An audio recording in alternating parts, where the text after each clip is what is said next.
Hi everyone and welcome back to Verma education once again. And आज की इस video में डिस्कस करने वाले West Bengal BSc nursing application form आप कैसे फिल कर सकते हो।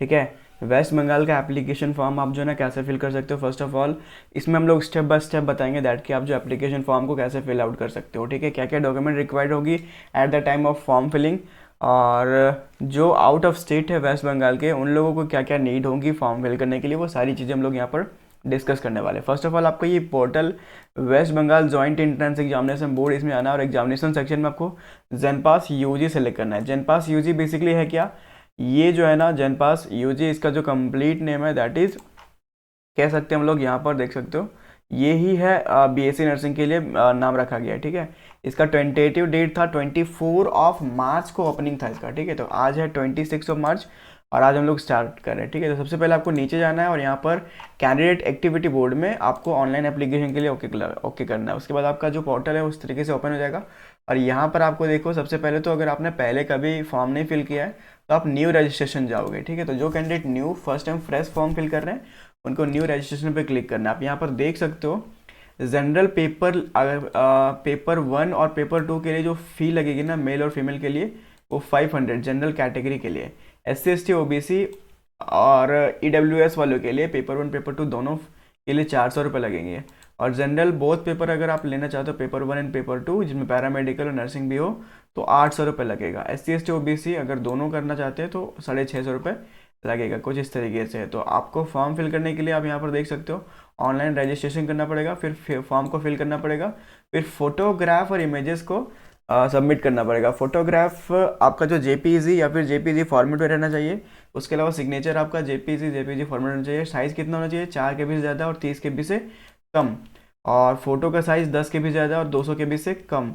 डायमेंशन 3.5 सेंटीमीटर इन विड्थ, और हाइट जो आपका फोटो का रहेगा वो 4.5 सेंटीमीटर इस तरीके से रहना चाहिए।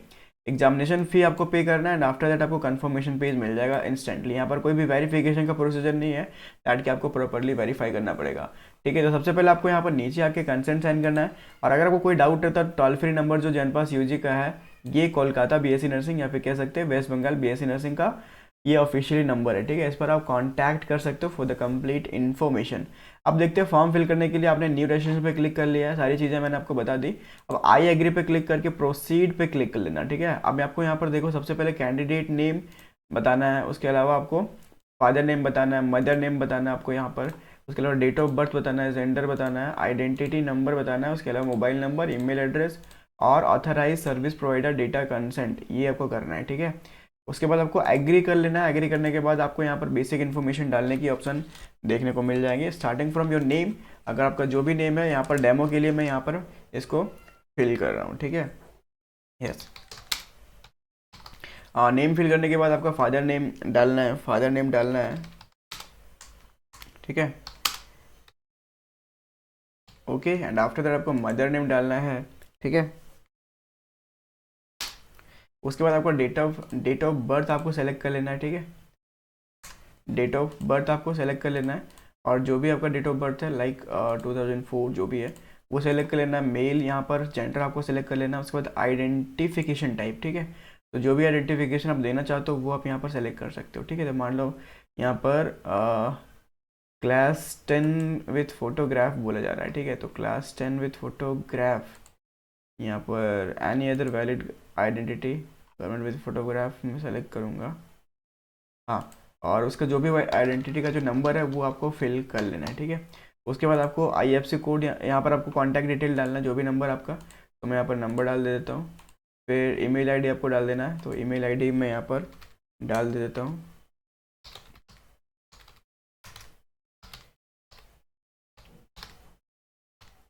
ठीक है, ये डालने के बाद agree to use for send updates करना है। उसके बाद आपको पासवर्ड चूज़ कर लेना है। ठीक है, अब पासवर्ड चूज़ कर लेना है ऐसा कि मिक्स पासवर्ड हो, और पासवर्ड डालने के बाद आपको फिर से कंफर्म पासवर्ड डालना है। और उसके बाद आपको सिक्योरिटी पिन में जो भी सिक्योरिटी पिन रिफ्लेक्स कर रहा है वो डालना है। ये डालने के बाद आपको रजिस्ट्रेशन नंबर सबमिट करना है। सबमिट करने पर आपको जाना है यहाँ पर देख सकते हो review the following particular carefully. ठीक है, रिव्यू करने के लिए बोला जा रहा है। रिव्यू करने के बाद आप देख सकते हो कोई भी गलती नहीं होना चाहिए इसमें, और अगर तो गलती है तो फिर आप इसको एडिट करने में दिक्कत होंगी, इसीलिए आप अगर गलती है तो एडिट कर सकते हो, नहीं है तो सबमिट एंड नेक्स्ट कर लेना। ठीक है। उसके बाद आपका मोबाइल नंबर पे एक OTP जाएगा, उस OTP को डालना है, ठीक है। तो मैं यहाँ पर मोबाइल नंबर में जो OTP आया हुआ है इसको मैं डाल देता हूँ, ठीक है, 56 372। उसके बाद आपका ईमेल आईडी में भी एक OTP जाएगा, उस OTP को भी आपको जो है ना यहाँ पर डालना है, ठीक है। तो मैं OTP डाल देता हूँ। उसके अलावा आपका यहाँ पर सिक्योरिटी पिन, ठीक है, सिक्योरिटी पिन जो भी नीचे रिफ्लेक्स हो रहा है 012974, इसको डालने के बाद वेरीफाई एंड सबमिट करना है। इसके बाद आपका जो है ना एक बेसिक रजिस्ट्रेशन का फॉर्म जो है ना वो देखने को मिल जाएगा, ठीक है। रजिस्ट्रेशन सक्सेसफुल करके लोडिंग होगा और आपको जो है ना देखने को मिल जाएगा ये योर एप्लीकेशन नंबर। अब इसको क्या करना, कॉपी कर लेना, क्लिक हियर टू लॉगिन। अब लॉगिन में आना और यहाँ पर आपको ये पेस्ट करना और पासवर्ड जो भी आपने डाला था वो पासवर्ड डाल के यहाँ पर लॉगिन हो लेना है, ठीक है। और फिर आपको यहाँ पर सिक्योरिटी पिन डालना है, दैट इज़ 367680, और आपको साइन इन कर लेना है। साइन इन करने के बाद आपको OTP चाहिए होगा हर टाइम लॉगिन पे, जितने टाइम आप लॉगिन करोगे आपको एक OTP चाहिए होगा, ठीक है। तो OTP आपको जो है ना यहाँ पर डाल देना, तभी आप लॉगिन कर पाओगे, ठीक है। और जैसे आप OTP डालोगे आपका ये लॉगिन हो जाएगा। लॉगिन होने के बाद बेसिक प्रोसीजर है, वही प्रोसीजर देखो यहाँ पर, कैटेगरी डालना आपको, उसके अलावा नेशनलिटी डालना है, ठीक है, नेशनलिटी डालना है, या फिर ये सारी चीज़ें तो सबसे पहले इसको चेक ऑल कर लेना, ठीक है, सिंपल सा। जितनी चीज़ें हैं वो आपको तो डालने ही पड़ेगा यहाँ पर। फिर एग्री करना है, नेक्स्ट करना है, ठीक है। एंड यहाँ पर जैसे ही एग्री और नेक्स्ट करोगे तो सबसे पहले देखो यहाँ पर कितने सारे फॉर्म है, फिल एप्लीकेशन फॉर्म ये होगा, उसके बाद फिल क्वालिफिकेशन डिटेल, ठीक है। एप्लीकेशन फॉर्म फिल करना है सबसे पहले, तो यहाँ पर मैं कर देता हूँ नेशनलिटी इंडियन सेलेक्ट कर लूँगा। डोमिसाइल जो है ना यहाँ पर वेस्ट बंगाल, या फिर आप वेस्ट बंगाल वाले ही फॉर्म को फिल कर सकते हैं, तो ये सेलेक्ट कर लेना। और उसके बाद आप अपना रिलीजन सेलेक्ट कर लोगे और उसके बाद कैटेगरी सेलेक्ट कर लोगे, ठीक है। तो जो भी कैटेगरी आपका वो आप सेलेक्ट कर लोगे, ठीक है। तो यहाँ पर रिमेंबर दैट अदर स्टूडेंट यहाँ पर जो है ना फॉर्म को फिल नहीं कर पाएंगे, ठीक है। यहाँ पर जब तक आप सेलेक्ट नहीं करोगे तब तक यहाँ पर आपका फॉर्म आगे प्रोसीजर होगा ही नहीं। तो ये सेलेक्ट करने के बाद आपको क्या करना है, पर्सन विथ डिजेबिलिटी, अगर डिजेबिलिटी है तो एस करना है, अगर नहीं है तो नो करना है। व्हाट इज डिजेबिलिटी, जो विकलांगता होता है, जिसका बॉडी प्रॉपर वर्क नहीं कर रहा होता, उनके लिए ये, ठीक है। अब देखते हैं यहाँ पर फिल क्वालिफिकेशन डिटेल। क्वालिफिकेशन में आपको जो है ना पास और अपेयरिंग में करके आप इसको कर सकते हो, ठीक है। तो अपेयरिंग ये 2026 करके जो भी है, यूनिवर्सिटी नेम डाल के, name of institute and address डाल के और इंस्टीट्यूट का पिन कोड डाल के जो है ना यहाँ पर कर सकते हो। मान लो मैंने पिन कोड डाल दिया, ठीक है, और यूनिवर्सिटी नेम डाल दिया, जो भी आपका यूनिवर्सिटी जैसे, और सेव एंड नेक्स्ट पे क्लिक करना है। उसके बाद आपका कॉन्टैक्ट डिटेल में आ जाएगा। कॉन्टैक्ट डिटेल में आपको क्या करना है, देखो यहाँ पर कॉन्टैक्ट डिटेल में जो भी आपका एड्रेस है, ठीक है,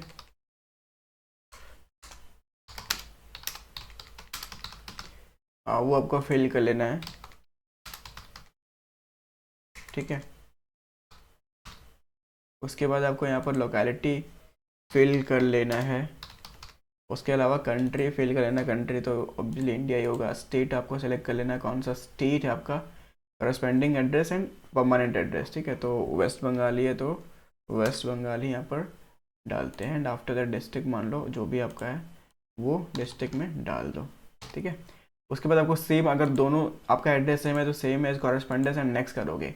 आफ्टर दैट आपको यहाँ पर जो डेटा देखने को मिलेगा वो सेलेक्ट पेपर। अब देखो पेपर 1 एंड पेपर 2 का जो इन्फॉर्मेशन था ना वो मैंने आपको बता दिया है, ठीक है।